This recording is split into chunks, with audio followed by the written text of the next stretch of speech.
The following program is sponsored by Capitec.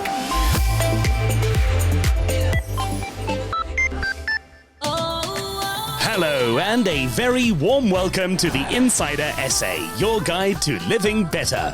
Join us today and open up to big dreams as Palesa Matjekane crowns her journey from Sebokeng Township to fashion success story by taking the title of Mrs. South Africa. Interior designer Steyn wants you to find a more affordable way to your dream home makeover. Singer-songwriter Tasché gets the best of both worlds in marrying her creative partner Jo-Lene Benade. The party's in the garden as live electronic duo Electric Licks launch their new EP. Artist Mark Rotenbach turns the objects of our everyday into flights of imagination. And catch Caleb Swanepoel surviving a shark attack to become the pride of SA surfing.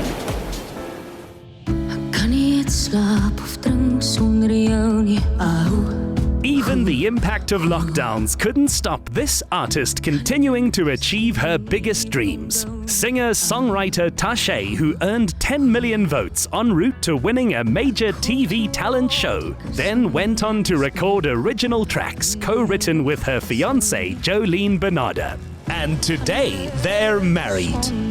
So we met through friends of friends of friends of friends, vriende van vriende. Ja, ons het dadelik net geklik en ek het altyd gevra hoe gaan dit met jou en toe so vir 'n kort tydjie vriende en toe is dit kind of saam. En net voordat ek moes gaan vir 'n kompetisie ding, het ons begin. We got married and moved into a new place together. Well, before we got married, we actually moved into a place and while we moved, we planned the wedding. So it was crazy. Hierdie jaar was actually baie mal. Toe het ons net begin show, 'n nuwe song uitgebring, maar ons is weer op pad met nuwe songs. Daar's baie wat geskryf is. En ons het 'n kat gekry. Ja. I think you can get stuck in the ways of life. Dat ons soms vergeet hoe belangrik dit is om eintlik net weg te kom. This getaway is itself the dream of eco-tourism innovators Tobin Davenport and Kate Brink, who discovered the yurt style of glamping in a place better known for the haka. In 2015, Kate and I were working overseas in New Zealand. There's a lot of amazing hiking, and then we went off on this hike for about 8 hours, and we got to the hut. When we got there, we realized it had been commandeered by a group of school kids. There wasn't any space for us to sleep, and it would have taken 8 hours to walk back in the rain and the dark. So we kind of were looking for other options, and we found a tiny little village there, and there was some yurts to rent. So we kind of dug deep into our pockets, and we spent the night in this really awesome yurt. It was quite inspiring. We just thought, what a cool structure. You know, they're mobile, they're pretty lightweight, but they're sturdy. And we thought with the rondavel concept in South Africa, it would fit well. People would enjoy the space. And so we decided, hey, let's build one of these when we get back. And then, yeah, it sort of went from there. To raise enough capital for their greater plan, the couple worked long hours as relief managers and caterers at other camps. We changed the original design and we modified it to fit our local context. We used a hemp lining so the inside feels soft and cozy, and we used an acrylic riplock canvas for the outside of the yurt, so it's pretty durable. These glam annexes have upstyled the yurts, which in their original form are mobile homes to the nomadic people of Central Asia. We first built the yurt and we were moving it around, renting it out to some weddings and some private events, things like that. That's when we realized that moving it around, packing it up and moving it and setting it up again, it was causing some damage on the yurt itself. So we decided, well, let's rather build this space into a guest rental and have people come to us rather than taking it to them. Seeking full off-grid sustainability, Tobin is even studying a master's degree in renewable energy development. The core concept behind this yurt camp is to offer our guests the balance between being in touch with nature and still having those core creature comforts that we all enjoy at home. I think my first impression of Southern Yurts was how incredible this place is. It's like, I can't explain the feeling you get when you stand here with the mountains next to you. It's an incredible feeling dat jy so rustig kan wees hier. Daar's nie regtig iets wat aangaan nie. Dit's net so like at peace half. Ja, het voel soos vakansie. Tobin and Kate's passion for the planet has taken them from a 3-month Antarctic research voyage to this little-known frontier of conservation. Tobin and I are both very passionate about hosting and showcasing the area. Our accommodation is predominantly self-catering, but we do offer breakfast and sundowner baskets for guests to enjoy. The baskets are filled with fresh, locally sourced produce from our farm and the local region. We encourage guests to explore and engage in the Conservancy, and we do so by offering a number of beautiful hiking trails, including the Varroa Trail, which is a 3-hour route over the mountain. We also have fishing and canoeing at the farm dam.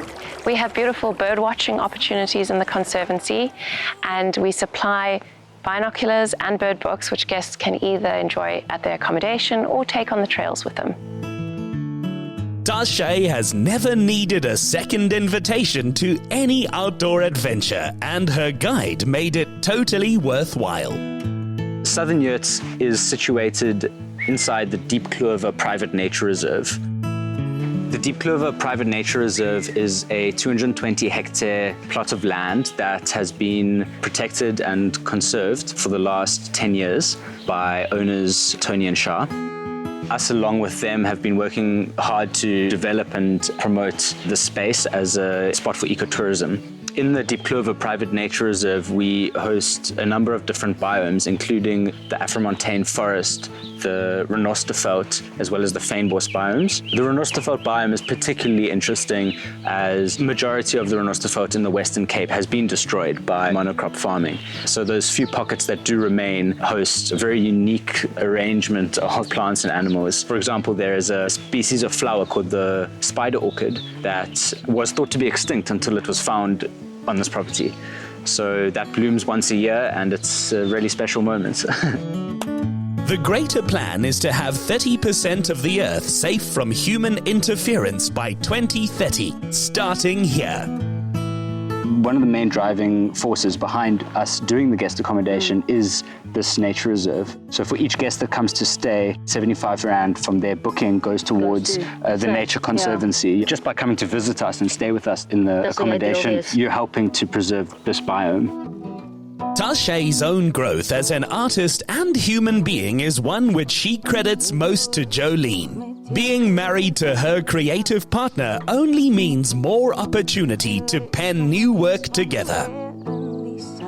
Wanneer ons skryf gewoonlik by die huis, omdat ons so min van hierdie opportunity kry om na so 'n amazing plek toe te gaan, maar toe ons wel weggegaan het, was dit amazing om hier te skryf, omdat daar nie regtig distractions is nie, en ek dink definitief dat daar die mooiste goed uit so uit kalmte uitkom. En I mean, ja, mens kan skryf wherever you feel inspired, but this definitely inspires me to write. Hierdie plek inspireer my definitief. You get in touch with your creative juices. Ja, so dit is, ek dink dit is baie makliker om hier te skryf as eintlik by die huis, omdat jy ook, ek werk van die huis af, so dis vir my moeilik om half in jou werksplek te skryf. So dis lekker om 'n bietjie weg te kom en This was a last chance to do so before a wall-to-wall schedule of summer gigs bring fan favorites and new work to eager audiences. Welkom julle aan ons Bucky Bar Sundowner experience. We've put out a sundowner basket for you guys to enjoy in the Conservancy. It's a collection of local cheeses, meats and fruit from our suppliers. On television, in music videos and interviews, this couple have always been open about their life and dreams. Vir my is daar definitief 'n plan vir ons. Ek is mal oor kinders, so ek sal love om so klein enetjie te hê wat rondhardloop. For now, we're definitely just enjoying life and kind of building a sustainable career, but we're definitely growing. I think it's important to find yourself before you bring a new one into the family. My heart did bewe, ek verlang na. Sitting here by the fire, al die krieke wat hier om my maag gaan, voel heavy relaxing, en hierdie dag was incredible om net weg te kom from the busy city life. Ek weet ons is op die plaas, maar dit voel nog steeds soms net crazy besig. Ek voel na 'n baie lang dag, amazing dag, moet ons eers in die hot tub spring. Let's do this. Maar met hierdie klere aan. Net so. As for Tashé's advice on achieving your own dreams, she says live boldly, be strong, learn patiently, and love with passion. Coming up, artist Mark Rotenbach invites us inside his imagination, and summer means the parties in the garden.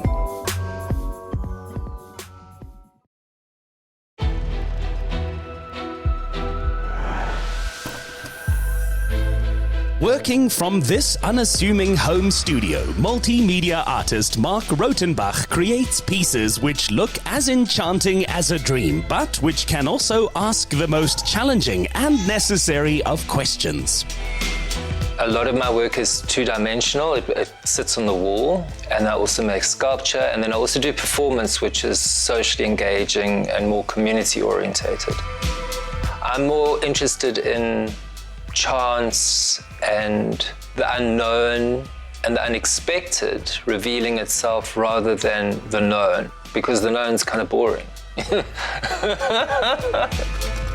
A piece now included in the Iziko South African National Gallery's permanent collection began life like this. I had a lot of paper from my years of teaching, mark sheets, exam papers, student projects, and I made yarn from that, a thread. So I'd go to the bus station and I would just start knitting. I'd start knitting big pieces of fabric with them. And this would create a bit of attention, so people would come up to me and say, "What are you doing?" And I'd say, "I am knitting education documents." And they would say, "Well, why are you doing this?" And I said, "Because I'm concerned about the state of education in this country. How do you feel about it?" And this was a wonderful way of opening up conversations and including the public into an artwork without them having to go to a museum or an art gallery, which is generally quite forbidding. This impressive paper butterfly collection by Mark, nominated for Design Indaba's Most Beautiful Object, represents a unique community of people. I was given the largest commission I'd ever had, and that was to do an artwork for the feature wall of a short market club. The idea came of doing entomological boxes, which are like those collection boxes with the insects. I made butterflies out of material that came from the restaurant. The managers, the waiters, the owner, I got all their photographs, the menus, their shopping lists, the floor plan for the restaurant, and I used that as raw material to make the butterflies. The playwright Shakespeare wrote of the anxious mind being repaired by sleep, as a frayed sleeve is by knitting. Mark has his own take on this. I'm making a painting which is usually a flat artwork, but I'm making a painting out of three-dimensional stuff. So it's threads, it'll have some depth, and I call those 2D assemblages. And often I'm using materials that aren't traditionally associated as art materials, so like sewing thread. And there's actually something quite specific about sewing thread that a friend of mine pointed out, that sewing thread is something that holds a garment together, but it is invisible. You don't want to see the seams, and I really like that idea. So I feel what the sewing cotton represents for me are the unseen forces, the unseen threads that hold things together. So it's like the psychological, spiritual forces behind the things that we don't see. The current body of work is for my solo show at the end of the year at Everard Reed. And the title for the show, it might change, but it is Pigments of the Alchemist's Imagination and the Non-Dual. It is some achievement to become an associate artist with this renowned gallery. And for his part, the artist always keeps the association interesting. Art is a very visceral, physical experience. I feel it in my body when I stand in front of a work. My wish is that the work resonates with the viewer in the same way, that they feel it in their body and it moves them in some way. If he can keep moving forward, causing the least harm while doing it, then Mark Rotenbach will consider that to be living his dream. If music is the heart and soul of good times, when live electronic duo Jerry Kutsia and Christoph Koch dream, it's that the soundtrack you're partying to will be theirs. Hi, we are Electric Licks, and you're invited to the very exclusive launch of our Dreams EP. Come inside. With invites taking them to Brazil and the UK this year, the world likes what it's hearing. We've been playing together since about 2018. That's when we started messing around, and officially as Electric Licks 2019, Electric Licks was born. We actually, for a long time, we played as Snake and Jerry, and now we need to come with a new alias. Just getting interest from abroad and getting recognized by not just our own local people, but the people abroad that throws big festivals. We want to be seen, we want to share our music with the world, and it's good to be recognized by the right people. We were lucky enough to be given this beautiful house in this epic location here. This garden definitely complements our music. It's a beautiful location. It's the beginning of summer. Why not here? Green spaces are Jerry's refuge, and landscape gardener Josephine Noyce reckons he chose a gem for this event. Gardens are so important for us because part of our natural being is wanting to be closer to nature, and it really does create a sense of joy and relaxation in our very busy lives.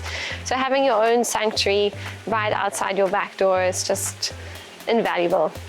This garden encourages wildlife through the slow moving of water, so it allows birds to drink and insects to inhabit the little rock faces, and it's really encouraging birds as well to drink from the water and inhabit the trees. So by having slow-moving water, you're encouraging wildlife to inhabit the landscape.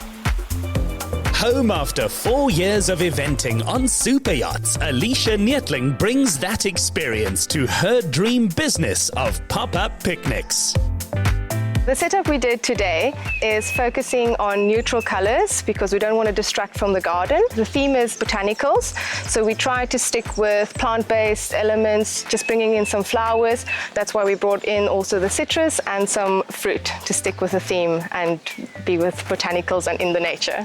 If you're entertaining this summer, don't be afraid to bring out some furniture, so extend the function into your garden, and then it's so easy just to throw around a few blankets, pillows, and there you have your beautiful setting in the garden. A fitting stage for the highly popular move towards plant-based sushi, which Connor Phillips dishes up in wholesome, eco-friendly style. I feel what makes Palesa unique is we prioritize sustainability in everything we do. So we are a zero-waste restaurant, which means we generate no general waste. We also use no plastic in our packaging. Besides that, we put a lot of focus in creating a really interesting at-home experience for our diners. Because no one wants the heat going to their heads, Inner Smuts has just the summer tipple to keep you refreshed. Today we're going to do 2 variants of the classic gin and tonic for you guys. Obviously no garden party is complete without gin and tonic, and it's always good to have a good alcohol-free option in your drinks trolley for the long summer days and the parties that might go on for quite a while. For today we're going to be using the Duchess Floral, which is our floral variant. It's got honeybush, citrus blossoms and primrose, and we'll be dressing this up nice in a big glass with ice with some fresh mint and some fresh strawberries to just create a beautiful poolside drink. Stewie's packs more of a punch. San Camino is an 88 rum, which we subtly infuse with hibiscus, honeybush and orange blossom, and it's got really beautiful aromas and flavors naturally in it, so you don't need to get complicated with your cocktails to produce it and really impress your guests with really good cocktail. And backing dancers are great, but aerial skills artist Jessica Sham takes the game next level. This is the material. You have 2 pieces and you basically climb up, do different reps, there's different combos and there's drops. It's a great exercise and it's really pretty while you're doing it. Basically you can climb, there's lots of different climbs, and you do knots around your feet, you can do splits and other contortion positions. With the scene set, the guys hit it, dropping the beats that summer 2022 is sure to be remembered for. We always try to write songs where it has a nice message. Jerry came up with the second single called Halo. Halo is about admiring beauty. I was driving on the coast road from Hout Bay to Buckoven one day, and then I saw this shimmer of light in a little cloud halo above Lion's Head, and it looked like a halo. Then I kind of use that as a metaphor of, like, you know, incredibly angelic people, and just like almost like a big ask, you know, can you come and hang out with us normals, you know, stop being so perfect. Just an admiration. Take off your halo. Whether it's a human being or a landmark in South Africa. After a very long year, if your biggest dream right now is just to make it to the holidays and party, you're in good company. Just ahead, Mrs. SA offers working moms and career women a second chance at the dream of being our nation's queen. Sponsored by Capitec.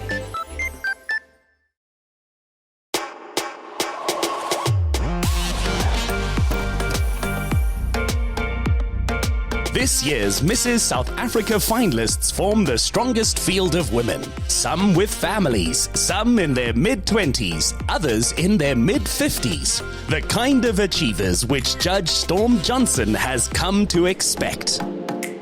I've been a part of the Mrs. South Africa journey for the last 4 years, and throughout the years it's almost as if the caliber of women just keeps growing and growing, and we have such a phenomenally diverse group of women this year. I cannot wait to follow all of their journeys, irrespective of who wins the crown tonight.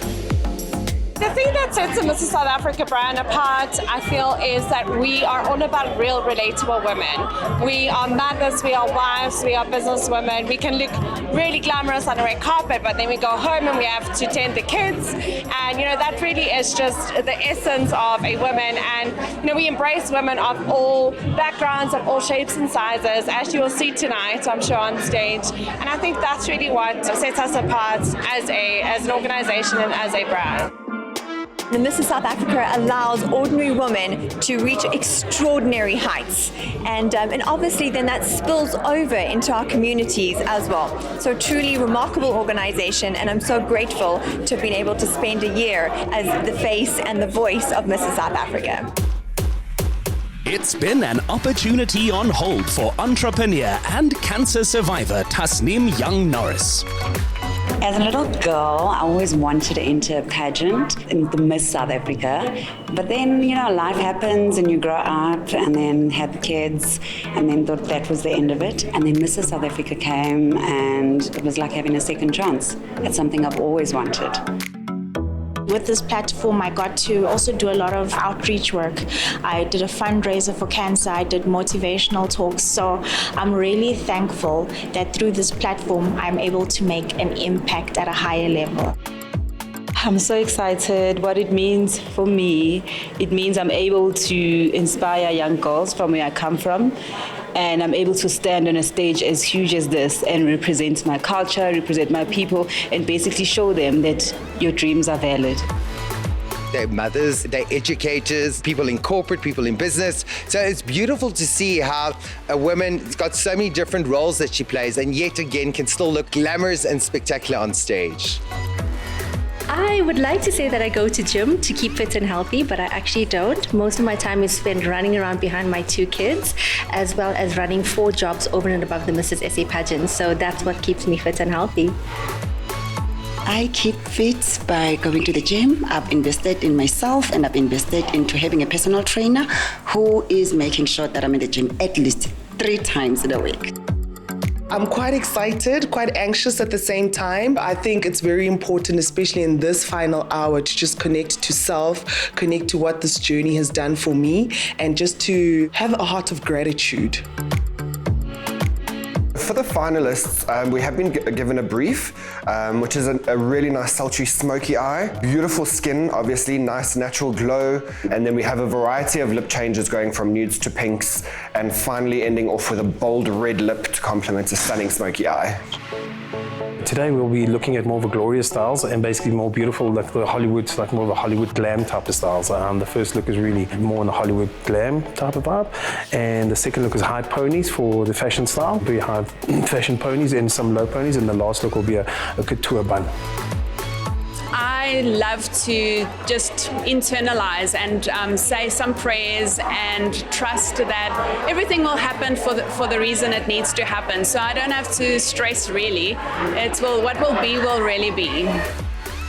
I believe that all things happen for a reason and things just worked out its way, that was the year that I'm entered, and I think it's been God's plan for me to be here.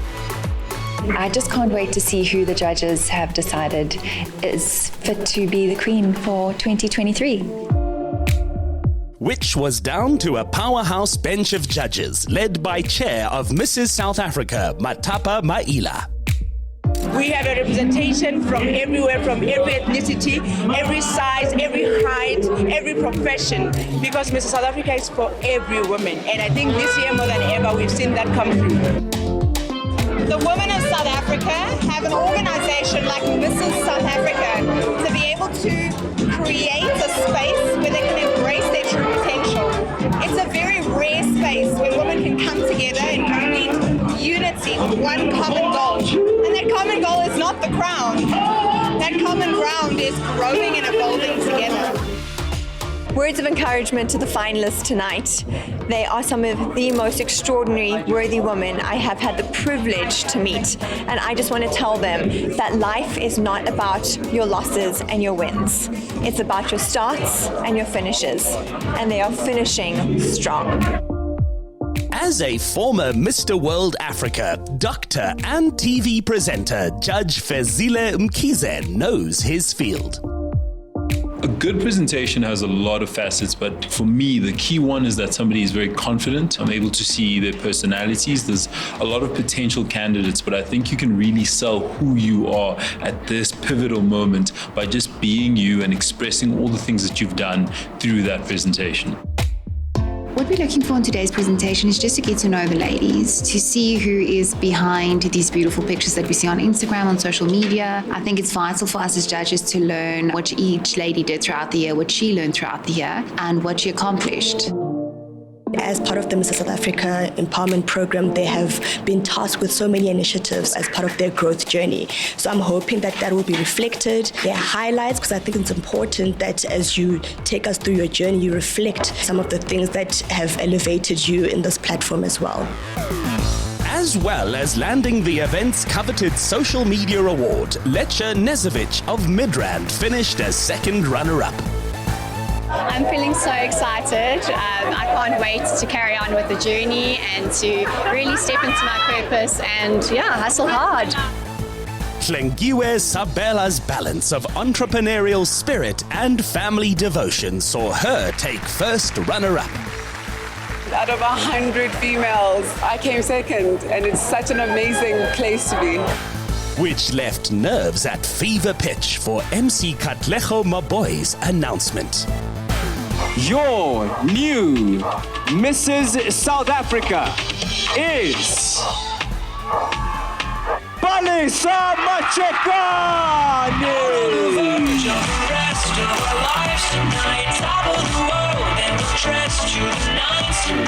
Born in Sebokeng, Palesa has become a businesswoman, fashion designer, proud wife, and mother. I'm ecstatic. It still feels like a dream, but it's definitely a dream come true. It's a dream of mine and a goal of mine I've been wanting to achieve for quite some time, and it's such an honor and a privilege to finally having to attain what I've been dreaming of for, past 3 years. It is sure to boost Palesa's work, promoting maths, science, and English to help township kids dream beyond their horizons.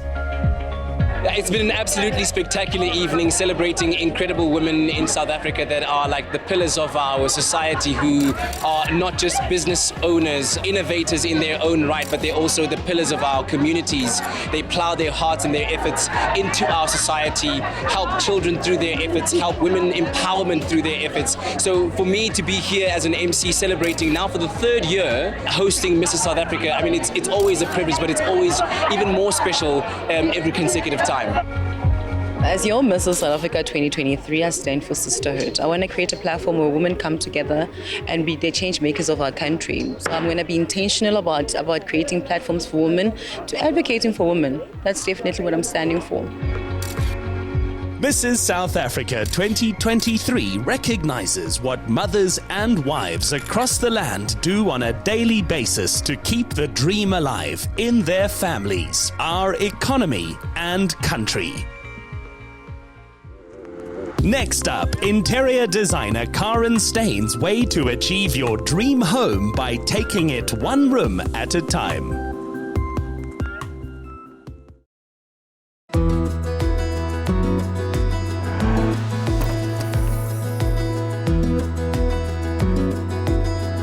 From the US, the UK, and Hong Kong, South African interior designer Karen Steyn's career journey has seen her work on impressive projects. What those grand canvases excited in her was a desire to make it far more achievable to create the same look and feel in anyone's home. I spent 15 years living and working abroad, where I worked in interior design, mostly on high-end projects. In all of that time, what I realized is that interior design was only accessible to high-end projects or really wealthy individuals.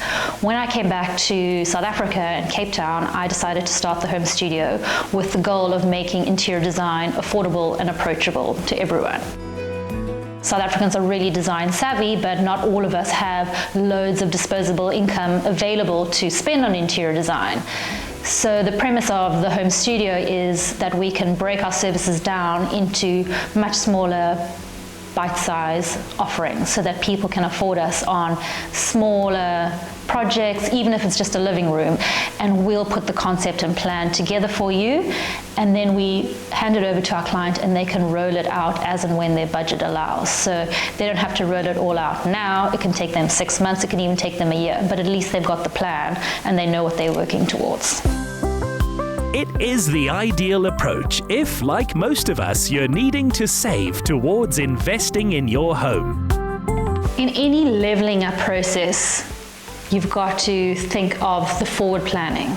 So Capitec is offering their clients the same approach by offering them not only financial planning solutions, but different savings accounts or ways to save for those leveling up. All our clients need to have a budget in place before they start a project. They need to have a goal, which is their design vision, and they need to have savings for those unexpected occurrences on any project. It's usually not a case of if, it's a case of when it's going to happen. So that really aligns with Capitec's financial solutions. Using the power of paint offers a huge return on investment, and it need not mean a bold color choice. This is the main bedroom. I purposely selected the color of this wall to create a very cocoon and cozy bedroom setting. We wanted a darker space, so we've only got a small window in the room, but this mirror has been selected just to help bounce the light around when we need it. We've gone for a very, very minimalistic approach. We've just got the bed, the 2 bedside tables, and a couple of soft furnishings like the mirror, the artwork, and the light on the wall. For the main bathroom, Karen has gone minimal, monochrome and masculine to balance out the pink preferred by the 3 girls in the house. This is Sophie's bedroom, and this space actually used to be the main living room in the home. We went with a mostly green backdrop because she's quite a nature lover, but I didn't want anything based on florals or botanicals that she might outgrow. So we went with this kind of neutral style that she'll be able to grow with. But she is also a huge fan of pink, as most little girls are. Hence, we brought the pink touches in the headboard, the bean bags, and my favorite feature, the bedroom doors. Because this room is very, very large, we have actually incorporated this as a playroom for the kids as well. So we have the arts and crafts station over there where they spend a lot of time drawing and playing. In Ashley's room, the design of the bed defines the space, but there was a lesson to be learned from this. Because it's a small bedroom, I went opposite to what most people would do. I brought in darkness. I painted the walls this beautiful sort of deep blue color, and then complemented with this really intense floral wallpaper.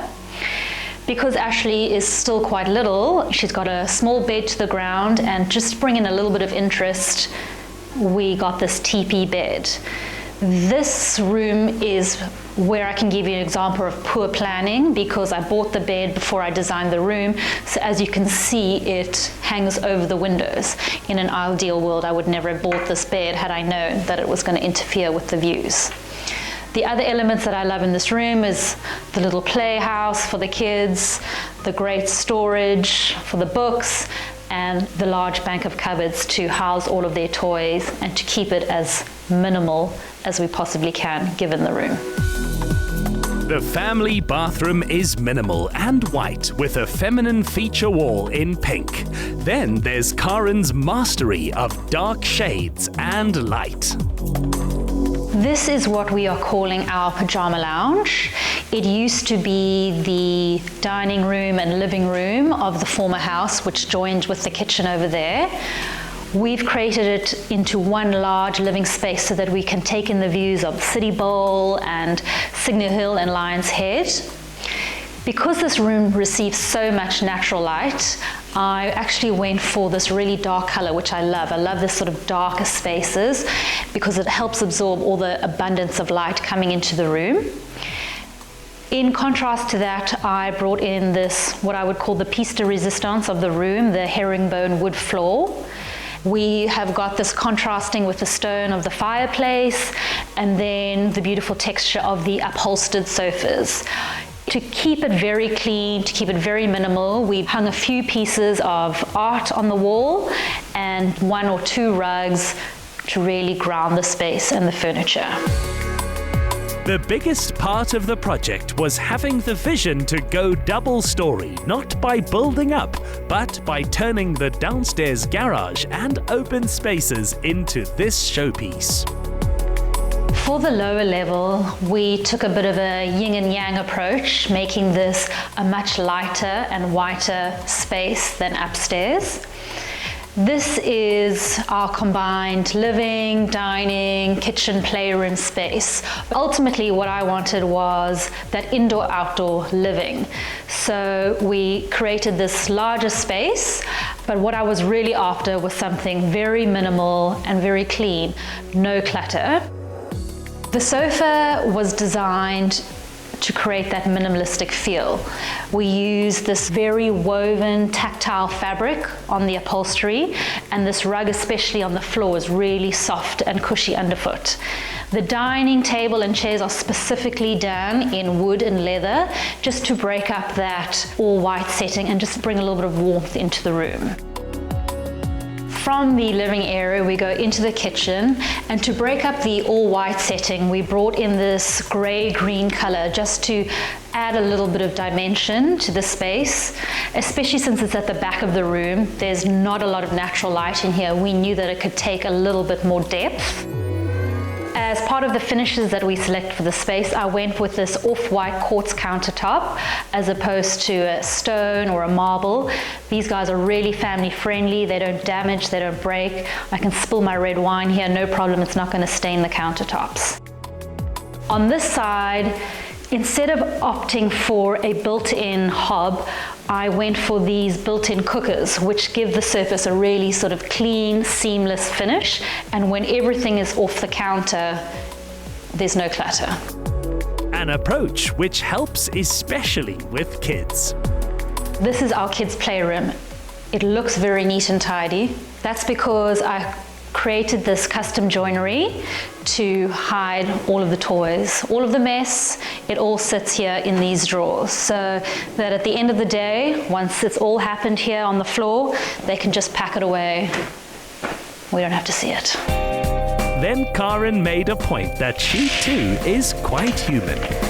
Stepping out from the playroom into the garden, inside it looks like we've got it all under control and the house is finished, but the reality is we're still working on it 2 years later, and it's still a work in progress. Renovations take a lot of time and planning, so you can't just level up overnight. Mostly I enjoy the end result with the clients. That keeps me motivated. I love seeing how much they enjoy, how their space turns out, especially if they didn't know where they were going to start or how they were going to get there. I really hope that the home studio can grow enough to take the approachable, affordable interior design to as many people across the country as possible. Don't be afraid to play with the power of paint and light in dressing and defining a room. Tidy away what's there before adding anything new.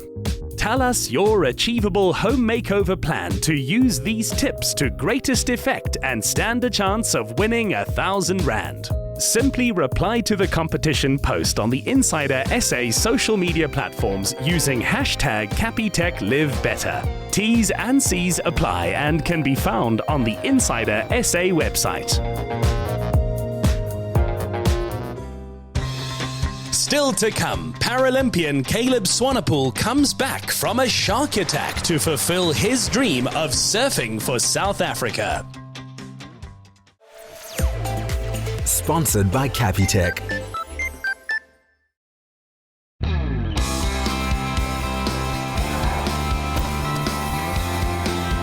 This story begins with a body surfer and first-year acting student dreaming of being on stage. Instead, he finds himself in a real-life battle for survival with an irresistible force of nature and odds heavily stacked against him. Hi, my name is Caleb Swanepoel. I am a South African. I am a dad, I'm a friend, I'm a brother. I am a motivational speaker, I'm a shark attack survivor, and I'm an athlete. Everyone thinks shark attack survivor, you must have been a surfer. I actually only learned to surf after I lost my leg. And it's been 5-6 incredible years of learning, challenges, and opportunities of getting into the ocean. Picture a beautiful, clear day like today, 27th of June, 2015. I was first year varsity. I was studying acting at the time. My family was with me at a beach house in Buffalo Bay, and my brothers and I decided to go for body surf. We went out quite far, 60 to 70 meters, and as I came over one of the crests of the waves, there was a great white on the wave I was about to catch. And not a lot goes through your mind when you see a great white shark in the water. I immediately turned to my brothers. I said, there's a shark, swim. We put our heads down, we started swimming towards the beach. But I had this feeling in the back of my mind that something was going to happen.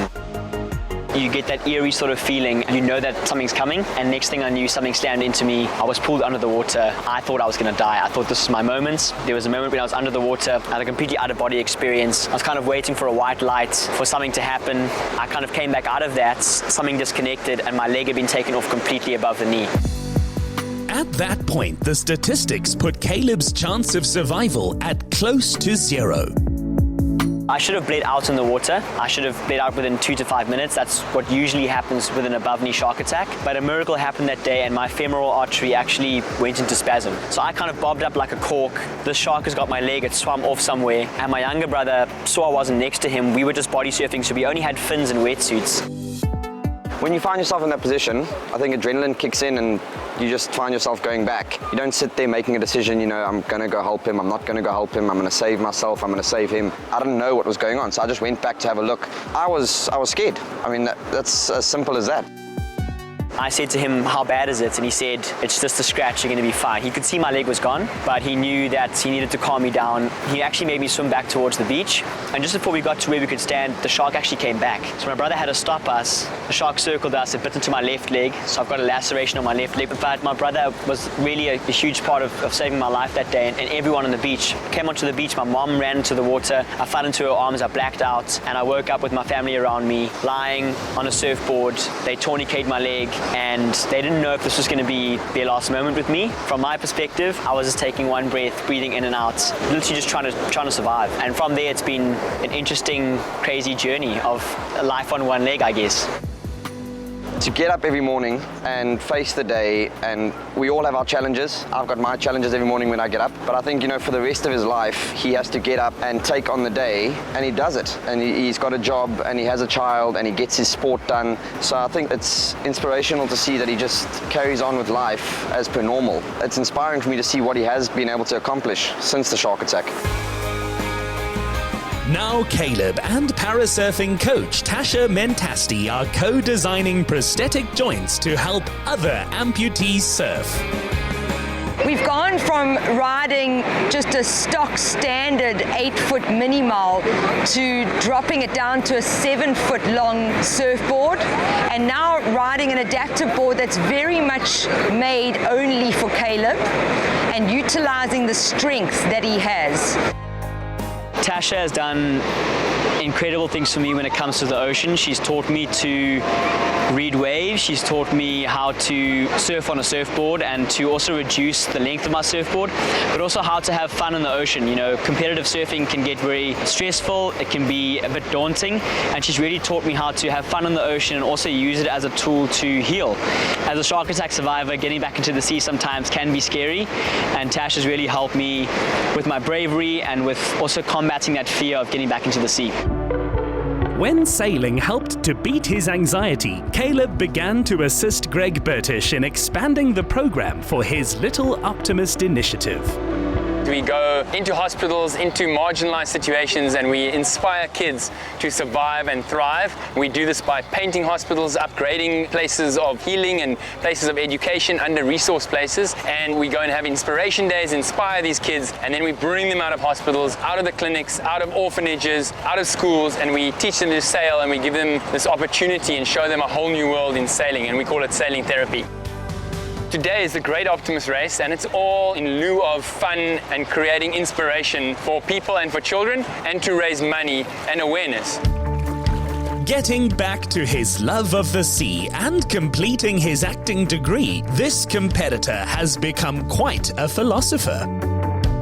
The strategy today is definitely first and foremost to have fun, but it will be unbelievable to come away with a first. It'll be nice to take the trophy back again since I've won it twice, but a podium would also be amazing. But yeah, it's all about having fun and just really doing something for an amazing cause. Caleb is just a perfect role model and an ambassador for us because he was much younger and was a kid when he had his shark incident. He lost his leg and he didn't just give up. He went on and changed his life. He had to shift his life, but the positivity and just the inspiration that he exudes is palpable, and people pick up on that. And he is such a role model, and he came and sailed with us. He won the race twice and just shows kids. They're like, wow, he won the race twice. When he comes into the hospitals and meets some of the kids and they see him without his leg and they hear his story, they're like, wow. If he can do it, we can do it. A superhero all can relate to, this survivor is now a popular motivational speaker.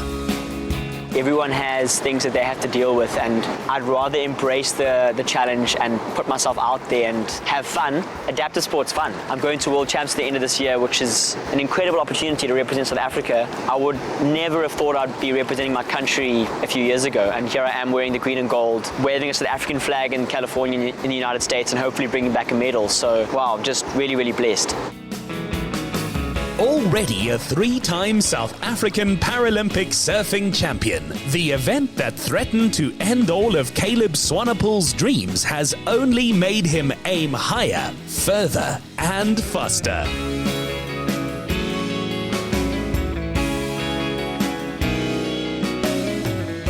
Another feel-good production.